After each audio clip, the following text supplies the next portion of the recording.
The sun was just beginning to dip behind the pine-covered mountains of Willow Creek, Montana, painting the sky in shades of amber and rose, the kind of evening that made you believe the world was still a gentle place. But for one small girl, the world had never felt more terrifying. 7-year-old Emily Parker ran as fast as her little legs could carry her, her pink sneakers slapping against the stone path of Riverside Park. Her pigtails bounced wildly, her heart hammered so hard she could feel it in her throat. She didn't dare look behind her, because she knew he was there. He was always there, the man in the blue cap. For 3 weeks, he had been a shadow in her life, outside her school, across the street from her house, once at the grocery store, standing 2 aisles away, pretending to read a cereal box, but his eyes had been fixed on her. Emily had never told her mother. She was 7 years old. She didn't have the words for what she felt. She only knew one thing with absolute certainty. That man meant to hurt her. And tonight, he was close, closer than ever before. Emily's vision blurred with tears as the park stretched endlessly before her. The evening walkers had gone home. The children's swings hung empty and still. The park was quiet, the kind of quiet that swallows screams whole. And then she saw him. A massive figure seated alone on a wooden bench beneath an ancient oak tree, his back to the fading light. Broad shoulders draped in a leather vest covered in patches, arms crossed over his chest like 2 iron bars. A man who looked like he had been carved out of the Montana mountains themselves. Emily didn't think. She ran straight toward him. His name was Marcus Stone Calloway. 43 years old, 6 feet 2 inches of weathered muscle and quiet intensity. His dark hair was streaked with gray at the temples, and his forearms were covered in tattoos, an eagle mid-flight on his right arm, a compass rose on his left, and just above his wrist, in small, careful letters, Danny, 2009. Stone was the president of the Road Saints MC, one of the most respected motorcycle clubs in the Pacific Northwest. His brothers called him Stone not because he was cold, but because he was unshakable. In 20 years of riding, he had never panicked, he had never run, and he had never, not once, turned his back on someone who needed help. But tonight, Stone was not thinking about any of that. Tonight, he was just a father, sitting on the same bench he had sat on every Thursday evening for the past 14 years. Holding a folded piece of paper in his large, calloused hands, a child's drawing, a crayon family portrait, stick figures with enormous smiles signed in wobbly letters at the bottom. For Daddy, love, Danny. His son would have been 21 this year. Stone stared at the drawing and said nothing.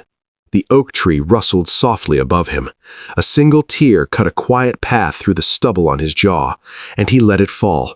Because here, on this bench, with no one watching, he allowed himself to be something other than unshakable. He allowed himself to be a man who missed his little boy. Marcus Calloway had not always been the kind of man you'd trust with a child. 20 years ago, he was reckless, wild, a young biker with a chip on his shoulder the size of a Harley engine. He rode too fast, fought too easily, and trusted too few. Then he met Rachel. Rachel with her warm laugh and her complete refusal to be impressed by his leather jacket. Rachel who saw through every wall he'd ever built and loved what she found on the other side.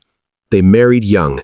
They built a small life in Willow Creek, a little house on Birchwood Lane, a garden Rachel could never quite keep alive, and a son named Daniel James Calloway, who came into the world on a snowy February morning and immediately made Stone wonder how he had ever thought anything else mattered. Danny was everything. Curious, bright-eyed, obsessed with dinosaurs and astronomy, and asking questions Stone didn't always know how to answer. He used to climb onto his father's motorcycle, parked, always parked, and grip the handlebars with his tiny fists and make engine sounds with his mouth, and Stone would stand beside him and think, I would burn down the entire world to keep this child safe. In 2009, Danny was 4 years old when a drunk driver ran a red light on Route 7. Rachel survived with a broken arm. Danny did not survive at all. Stone did not speak for 11 days after the funeral. When he finally did, it was to tell Rachel, "I don't know how to be a person anymore." She held his face in her hands and said, "Then we'll figure it out together." They did. Slowly, painfully, with the kind of grief that never fully leaves. It only learns to share the space inside you. Stone poured everything he had left into the Road Saints. He built the club into something that stood for something: honor, brotherhood, community, protection. Under his leadership, the Road Saints ran food drives, volunteered at shelters, and had an unspoken but ironclad rule: you never, ever let a child come to harm. It was the only law that mattered. Stone heard the footsteps before he saw her.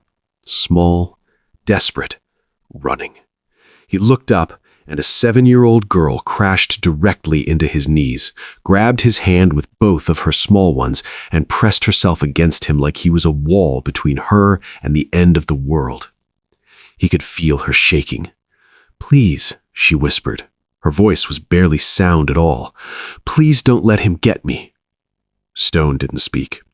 He looked over her head, slowly, calmly, the way a man looks when he has learned to see danger without flinching. 30 feet away, near the park entrance, a man in a blue baseball cap had stopped walking. He was medium height, pale, dressed like someone who wanted to look unremarkable. He was looking at the little girl with an expression that made something ancient and protective rise up in Stone's chest, like a fire catching. That's not a man who got separated from someone. That's a man who was following her. Stone set his jaw. His hand, the one Emily was clutching, turned gently, and he wrapped his fingers around hers. A quiet, steady message. "I have you. You are safe." "What's your name, sweetheart?" he asked, his voice low and calm. "Emily," she whispered. "Okay, Emily, my name's Marcus. I want you to stay right next to me and don't let go, all right?" She nodded against his arm, her small fingers tightening around his. The man in the blue cap took one slow step forward. Stone stood up. All 6 feet 2 inches of him, all 230 pounds. He didn't reach for anything. He didn't raise his voice.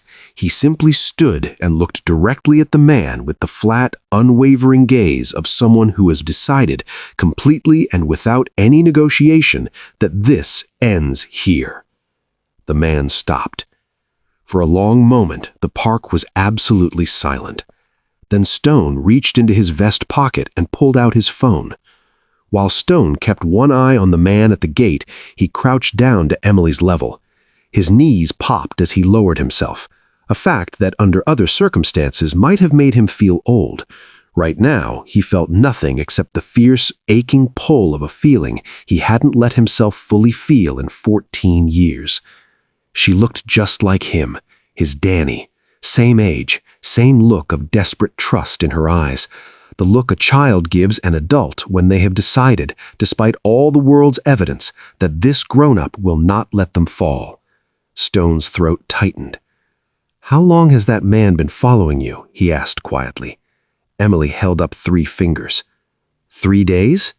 She shook her head. 3 weeks, she whispered. "I was scared to tell Mama because I didn't want her to be scared too." Because she was trying to protect her mother. 7 years old and already carrying that weight. Stone exhaled slowly through his nose. He reached into his vest pocket and found what he always kept there. A small pin, a Road Saints compass rose, the kind they gave to kids at charity events. He pressed it gently into Emily's palm. "You know what this means?" he said. She shook her head. "It means you always know which way is safe. And right now," he pointed to the spot beside him, "safe is right here. You understand?" For the first time since she had run into him, Emily Parker almost smiled. Then her eyes flicked to the gate. The man in the blue cap was on his phone now, and he had not moved. Stone called 911. The dispatcher was calm, professional, and delivered the news that would make his blood run cold.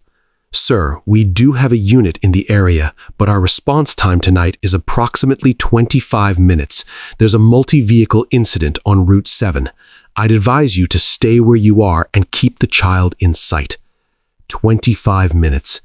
Stone looked at the man in the blue cap. The man looked back. And then, slowly, deliberately, the man smiled. A small, knowing smile, like he'd done this before. Like he'd waited out worse situations than a biker and a dispatcher. Like he knew 25 minutes was a long time. Stone felt the shift in the air and made a decision. He dialed a different number. It rang once. "Yo, Prez." The voice on the other end was gravelly, instantly alert. His road captain, Dex. "Riverside Park, now. Bring everyone." A pause. Just one. "Copy that," said Dex. "ETA 12 minutes. Stone hung up and stood with Emily tucked beside him, her hand still locked around 3 of his fingers.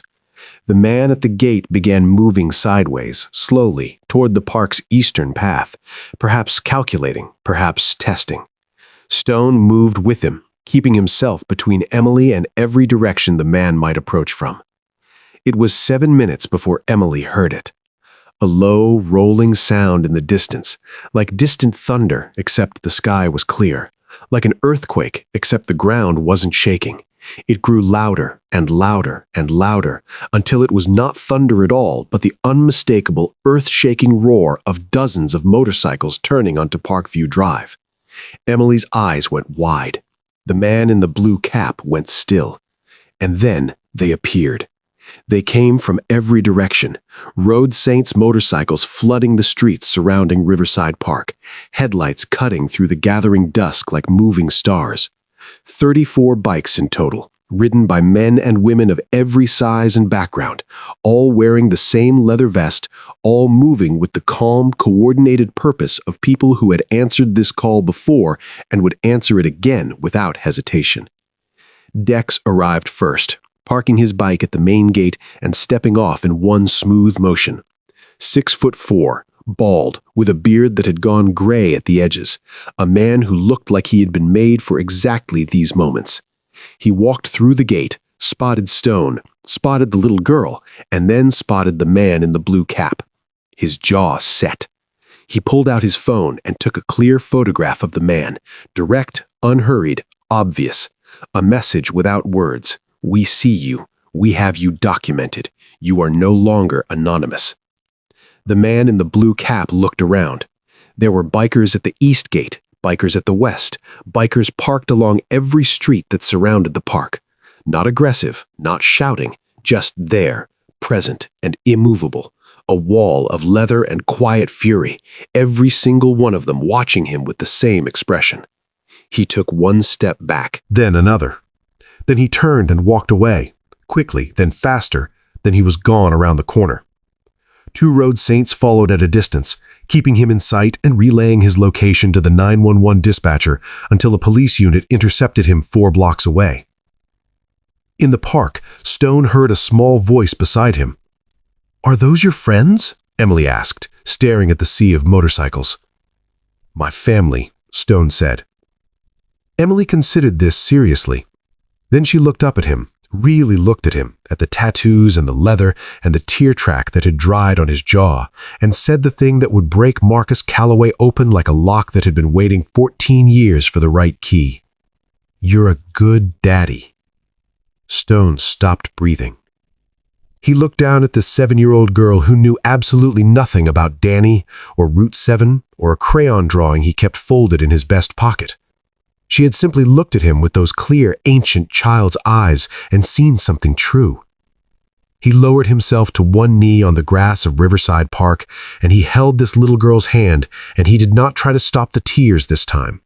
He let them come. He let himself feel the full, enormous weight of it, the loss, the love, the strange, devastating grace of being trusted by a child again.